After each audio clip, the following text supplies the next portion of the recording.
பாருங்க பசுமஞ்சள் இப்போ இப்போ பொங்கல் முடிஞ்சோடனே இப்போ நிறைய கிடைக்கும். இது வந்து நிறைய மெடிசினல் வேல்யூ இருக்குது ஆக்சுவலாக. அது வந்து டிஸ்கிரிப்ஷன் பாக்ஸில் போட்டிருக்கேன் நான் பாருங்கள். இப்போ நான் வந்து இல்லை நிறைய யூஸ் பண்ணுவேன். ஆயுர்வேதிக் டாக்டர் வந்து என்ன சொல்கிறாங்கன்னா அது வந்து டெய்லியே எடுத்துக்கோங்க அப்படிங்கிறான். ஸோ நான் வந்து என்னென்னா ஒரு 5-6 ஐட்டம் பண்ணி காமிக்கலான்னு இருக்கேன். ஃபஸ்ட்டு ஊறுகாய் எப்படி போடுறது, அப்புறம் இட்லி தோசைக்கு பண்ணுற சட்னி, அப்புறம் வந்து சப்பாத்திக்கு பண்ணுற ஒரு குருமா டைப்பில் லிக்விடாக செமி லிக்விடாக ஒரு பொறுத்தல் மாதிரி, அப்புறம் வந்து டீ எப்படி போடுறது, அதுக்கப்புறம் இன்னொன்று வந்து பால், அது ஒரு ட்ரிங்க் ஜூஸ் மாதிரி கோகோனட் மில்க் வச்சு பண்ணுறது. இது ஒரு 5 ஐட்டம் பண்ணி காமிக்கலாம், ஒன்றா பண்ணி காமிக்கிறேன். இது வந்து இந்த மாதிரி டயத்தில் கிடைக்கும்போது தயவுசெய்து மிஸ் பண்ணிடாமல் யூஸ் பண்ணிக்கோங்க. இது எப்படின்னா ஃபஸ்ட்டு இது மாதிரி நல்லா மண்ணெல்லாம் அலமிட்டு, மெயினாக என்னென்னா அப்படி சைடு கிளையெல்லாம் ஃபஸ்ட்டு கழிச்சிட்டு, ஏன்னா இங்கெல்லாம் மண் இருக்கும் ஒட்டின்னு இருக்கும். ஸோ அது முதல்ல சைடு இதெல்லாம் எடுத்துகிட்டு நீட்டாக இந்த மாதிரி நீட்டாக எடுத்துக்கோங்க. நீட்டாக அப்படி எடுத்துக்கிட்டு கொஞ்சம் லேசாக இதில் பண்ணாலும் ஓகே, அப்படி இல்லை இதுமாதிரி பண்ணிவிட்டு இந்த ஏன்னா மெயினாக இங்கே மண் இருக்கும், அதுக்காக இப்படி பண்ணிவிட்டு வேணும்னா இந்த சின்ன இதை வச்சு இந்த தோலெல்லாம் எடுத்துட்டுடலாம். அப்படி தோலை எடுத்துகிட்டு திருப்பி இதை நல்லா தண்ணியில் போட்டுடணும். இந்த மாதிரி தண்ணியில் போட்டுடணும். இப்படி ஃபஸ்ட்டு எல்லாத்தையும் க்ளீன் பண்ணி வச்சுக்கிறேன். க்ளீன் பண்ணி வச்சுட்டு ஒரு ஐட்டத்துக்கு இது யூஸாக இருக்கும். இதெல்லாம் எடுத்துடணும். மெயினாக இதை எடுத்துடணும். ஏன்னா இந்த இடத்துல மண் இருந்ததுன்னா அது நான் உடம்புக்கு நல்லதில்லை. நல்லா ஃபஸ்ட்டு க்ளீன் நல்லா பண்ணிக்கணும். பண்ணிவிட்டு ஒன்று இருக்கலாம். க்ளீன் பண்ணி போடுறேன். தோலை சீச்சுன்ட்டு நல்லா அலம்பிட்டு நல்லா ஒரு மாதிரி ஈரம் இல்லாமல் தொடச்சி எடுத்துக்கணும். இது வந்து இஞ்சி இதேமாரி தோலை சீச்சுன்ட்டு, இப்போ இஞ்சி நல்லா கிடைக்கும், ஃப்ரெஷ்ஷாக நல்லா கொஞ்சம் இலசாகவும் கிடைக்கும். நல்லா வந்து தோலை சீச்சுட்டு நல்லா அலம்பிட்டு நல்லா தொடச்சி ட்ரையாக இருக்குது. இது வந்து நல்லா பொடியாக நறுக்கிக்க போகிறேன். நறுக்கிறேன். பொடியாக நறுக்க முடிஞ்சால் நறுக்குங்க. அப்படிலாம் வச்சுக்கலாம். நான் அப்படி இது பண்ணிடுறேன். அப்படி சீச்சுன்னா பிறகு வெள்ளிசாக வருது பாருங்கள். அதில் இது வந்து வேணா கூட திருப்பி அப்படியே 2 இப்படி கட் பண்ணிக்கலாம். மொத்தமாக அப்படி கட் பண்ணிடலாம். ஸோ இந்த மாதிரி இடத்துல இஞ்சியும் மஞ்சளையும் பண்ணி வச்சுக்கிறேன். நான் மெல்லிசாக நறுக்கி வச்சுட்டுருக்கேன் பாருங்கள். அது ரெண்டுத்தையும் இது வந்து இஞ்சி, இது வந்து மஞ்சள், ரெண்டுத்தையும் ஒன்றா போட்டுருங்க. ஆக்சுவலாக நீங்கள் யோசிக்காதீங்க மஞ்சள்லாம் இருக்க எப்படி சாப்பிட முடியும் அப்படின்னு. அவ்வளோ நல்லாயிருக்கும். அது இந்த ஊறுகாய் வந்து சூப்பராக இருக்கும். போட்டு 1 ஸ்பூன் வந்து மிளகாப்பொடி, வெறும் மிளகாப்பொடி அதையும் போட்டு, உப்பு தேவையான அளவுக்கு உப்பையும் போட்டு ஒரு 1/2 மணி நேரத்துலேருந்து 1 மணி நேரம் வரைக்கும் வச்சிடணும். அப்படியே அது அப்படியே நல்லா ஊறின்னு இருக்கும். அந்த உப்புலேயும் முதலையும் நல்லா ஊறும். ஸோ இது 1/2 மணி நேரம் ஆகட்டும். ஆனதுக்கப்புறம் நல்லெண்ணெயில் கடுகு போட்டு பெருங்காயம் போட்டு தாளிச்சிட்டு அது ஆறுனதுக்கப்புறம் எலுமிச்சம்பழம் விடுவேன். ஒரு 4 ஸ்பூன் நல்லெண்ணெய் விட்டுருக்கேன். கடுகு, பெருங்காயம், இது நல்லா 1 மணி நேரம் ஆகிடுது. ஒரு 45 மினிட்ஸ் ஆகிடுது. இந்த மஞ்சள், இஞ்சி, உப்பு, மிளகாப்பொடி போட்டிருக்கேன். கொஞ்சம் பச்சை வாசனை போகிற அளவுக்கு ஒரு 5 மினிட்ஸ் வதக்கினா, ரொம்ப நேரம் வதக்கணும் அவசியம் இல்லை. அந்த மஞ்சளோட வாசனை போகிற வரைக்கும் வதக்கினதுக்கப்புறம் இதில் எடுத்து வச்சுட்டுறேன். வச்சு ஆறுனதுக்கப்புறம் ஒரே ஒரு எலுமிச்சம்பழம் மேலே போயிடும். அவ்வளோதான். வதக்கி எடுத்துட்டேன். நல்லா ஆறுனதுக்கப்புறம் இந்த எலுமிச்சம்பழம் ஒரு எலுமிச்சம்பழம் எடுத்துட்டுருக்கேன். அதை புழிஞ்சு வச்சுட்டு இந்த ஊறுகாய் ரெடி. இது வந்து ஒரு வாரம் மேக்ஸிமம் வச்சுக்கலாம். ஃப்ரிட்ஜில் வச்சு 10 நாள் வச்சுருக்கலாம். அதுக்கு மேலே வச்சுக்க முடியாது. இது வந்து ஒன்றுமே வதக்காமல் ஃப்ரெஷ்ஷாக போடுற ஊறுகாய். இது ரொம்ப நல்லாயிருக்கும். இந்த மஞ்சள் பிறகு நல்லா தோலை சிச்சுட்டு நல்லா பிடிப்பிடியாக இருக்கின்றிருக்கேன். நெல்லிக்காய் கொஞ்சம் பெரிய நெல்லிக்காய் இருக்கு பாருங்க. இந்த மாதிரி நெல்லிக்காய் இருக்கும். இது வந்து ஒன்றே எடுத்துட்டுருக்கேன். இப்போ அதிசயமாக எங்கள் இடத்துல மாங்காய் வந்து கொல்லையில் கிடச்சி ஒரு மாங்காய் இந்த சீசனில் ஒன்றே இருந்தது.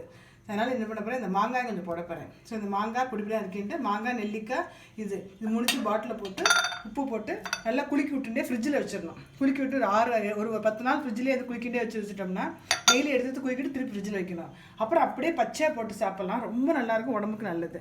இது நறுக்கிக்கிறேன். இப்போ நறுக்கிக்கிறேன். இந்த மாங்காய் நறுக்கின்ட்டேன்.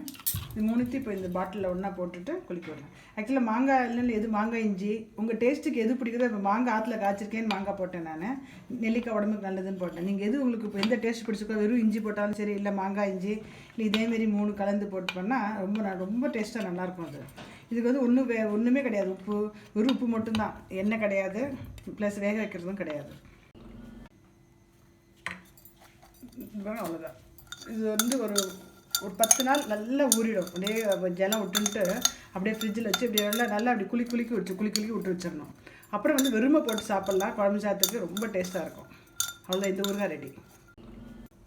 இது வந்து சப்பாத்திக்கு பண்ணுவேன். செமி லிக்விடாக ரொம்ப நல்லாயிருக்கும். இது வந்து குடமிளகாய், அது மாதிரி எந்த கலர் இருந்தாலும் பச்சை இல்லை மஞ்சள் சிவப்பு கிடைக்கிறது பாருங்க. எந்த குடமிளகா இருக்கோ அது கொஞ்சம். இது வந்து மஞ்சள். இது வந்து கேரட்டு. இது வந்து காணும் பட்டாணியும் கொஞ்சம் ஒரே வச்சுருக்கேன். கொஞ்சோண்டு வேக வச்சுருக்கேன். தக்காளி, நெய். இது வந்து என்னென்னா நெய்யில் வதக்கணும். இது வந்து இது பண்ணக்கூடாது. நெய்யில் வதக்கிட்டு உங்களுக்கு அந்த குருமா டேஸ்ட் வேணும் அப்படின்னா 2 ஏலக்காய் 2 பட்டை போட்டுக்கலாம். இப்போ நான் எதுவும் போடலை. அப்படி பட்டை ஏலக்காய் போடுறதா இருந்தால் ஜீரகம் போட்டுக்கணும். நான் இப்போ ஒரு கடுகு தான் போட்டிருக்கேன். ஜென்ரலாக போட்டு கொஞ்சம் வதக்கி வச்சிருக்கேன். எல்லாத்தையும் ஒன்றா போட்டு வதக்க வேண்டியதான். கொஞ்சம் உப்பு. ஆக்சுவலி இது வந்து காரம் வேணும்னா கொஞ்சோண்டு மிளகாப்பொடி போட்டுக்கலாம். கொஞ்சம் வதங்கினதுக்கப்புறம் மிளகாப்பொடி இல்லை பெப்பர் போட்டால் நல்லாயிருக்கும். கொஞ்சோண்டு மிளகு பொடி போட்டால் அதுவும் நல்லாயிருக்கும். நான் இன்றைக்கி வந்து மிளகு பொடி போட போகிறேன். இந்த வதங்கட்டுறது நல்லா நெய்யில் போட்டு வதக்கணும். அந்த நெய் வாசனைக்கும் அந்த மஞ்சள் வாசனைக்கும் இந்த காய்கறிக்கும் சாப்பிட்றதுக்கு அவ்வளோ டேஸ்ட்டாக இருக்கும். நீ அது எதுனா அப்புறம் உங்கள் இஷ்டம். பன்னீர் என்ன பன்னீர் போட்டுக்கிறது, இல்லை என்ன வெஜிடபிள்னாலும் அவள் பிடிச்ச வெஜிடபிள் ஒரு உருளைக்கிழங்குனாலும் போட்டுக்கலாம். இது நல்லா ஆறிட்டு இப்போ இந்த மேலாக அந்த லெமனை கொஞ்சம் வைக்கணும்.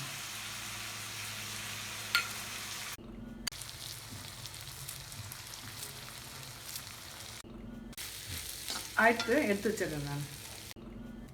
இது வந்து சட்னிக்கு எடுத்து வச்சுருக்கேன். இது எப்படின்னா தேங்காய், உப்பு, கொத்தமல்லி கொஞ்சம் எடுத்து வச்சுருக்கேன். இது வந்து மஞ்சள் அப்படி நறுக்கின்றிருக்கேன். மஞ்சள், மிளகா, கொஞ்சோண்டு நெய் விட்டு அடுப்பில் இது நல்லா மஞ்சளை வந்து வதக்கின்றணும். மஞ்சளை மட்டும் நல்லா வதக்கின்றணும். நல்லா வதக்கினதுக்கப்புறம் அதையும் போட்டுட்டு கொஞ்சோண்டு வெல்லம் வேணுன்னா ஆப்ஷனல். உங்களுக்கு வேணா வெல்லம் கொஞ்சம், புளி இப்போ மாங்காய் இருக்கேன்னு மாங்காய் போட்டேன், இல்லைன்னா புளி கொஞ்சோண்டு போட்டுக்கலாம். இது நல்லா வதக்கினதுக்கப்புறம் இந்த மிளகாயும் போட்டு நல்லா வதக்கிட்டு போட்டு அரைக்கணும். இந்த சட்னி ரொம்ப நல்லாயிருக்கும் தோசை இட்லிக்கு. உங்களுக்கு வந்து இந்த மஞ்சள் போட்டிருக்கோன்னே எந்த டிஷ்லையும் யாருக்குமே தெரியாது. நம்ம சமைக்கிற வாழ்க்கை மட்டும் தான் தெரியும் மஞ்சள் போட்டிருக்கோம். அந்த கையெல்லாம் கொஞ்சம் மஞ்சள் ஆக்குன்னு தெரியலன்னா தெரியவே தெரியாது. வதங்கிட்டு இப்போ இந்த மிளகாயும் போட்டு 2 வதக்குறேன்.